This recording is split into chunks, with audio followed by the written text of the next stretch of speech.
A few weeks ago, we did an entire program on mayoral control, and there was another hearing in New York City. Mayor de Blasio didn't show up, and I was wondering, how did you take that? Well, it's not so much as I've taken it, is that there is whether people want to admit it or not, there is obviously a back and forth between the governor and the mayor of the city of New York, and it's not working out well. And of course, my colleagues in the Senate are not actually very happy with them either. So it's very difficult when you don't give us the opportunity to question you, especially, this is one of his signature issues is education.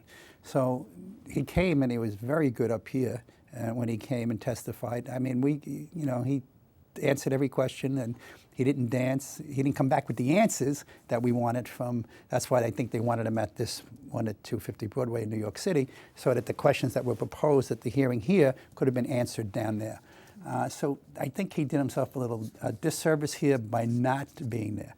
So Carmen Farina did a great job representing the mayor of the city of New York, but at the end of the day, the Senate body wanted to see the mayor and wanted those questions asked and answered, but real answers this time.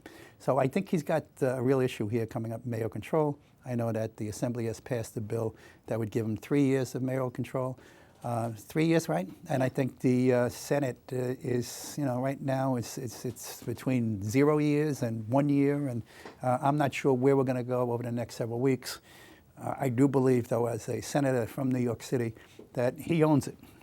If the commissioner is the police department, he's got the commissioner. If it's transportation, it's his commissioner. If it's buildings, it's his commissioner. So it should be the same with schools. So I believe that he should have the overview and the actual administration of the Department of Education in the city of New York. So let's see what happens. Yeah, one point you have been bringing up is just how it's alarming that you can't figure out where the money is going. And during the hearing, you brought up a solution. Let's take a look at that.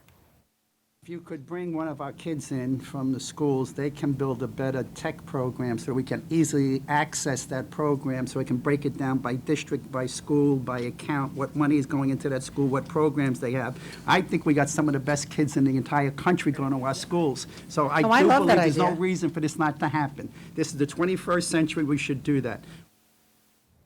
So you seem to love the idea. Well, I tell you, it makes sense, and I think not only in our school, they got pointed out a 7th grader as the conversation went on. Wow. And believe me, if you looked at their website, you would be shocked. I mean, I got very internet-friendly staff. You can't track. You got to be, a Harvard graduate to try to get through this web page, and you still don't get to the answer that you want to get to. So I think you have to simplify it. I think the Chancellor understood that. And, there's a whole host of issues about funding, about the capital money, where it goes, how it got spent, how's the money for pre-K, how'd this money get, we have actual, loans out against this money. How'd they do that? How could you possibly take capital money and move it into the operating cost? And why does it take so long to get a school built? And why do so many overruns in these schools?